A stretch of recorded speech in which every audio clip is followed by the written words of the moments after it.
نبی کریم علیہ السلام نے ارشاد فرمایا کہ انسان کو 3 چیزیں ہلاک کرتی ہیں اور 3 چیزوں کی وجہ سے انسان کامیاب ہوتا ہے۔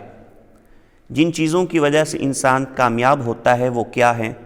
فرمایا فَتَقْوَى اللَّهِ فِي السِّرِّ وَالْعَلَانِيَةِ، ظاہر اور باطن میں خدا سے ڈرنا۔ اور فرمایا کہ دوسری چیز یہ ہے کہ انسان خوشی اور ناراضی میں حق بات کہے۔ اور فرمایا کہ تیسری چیز جو انسان کو کامیاب کرتی ہے وہ یہ ہے کہ فقر میں اور مالداری میں انسان درمیانی چال چلے۔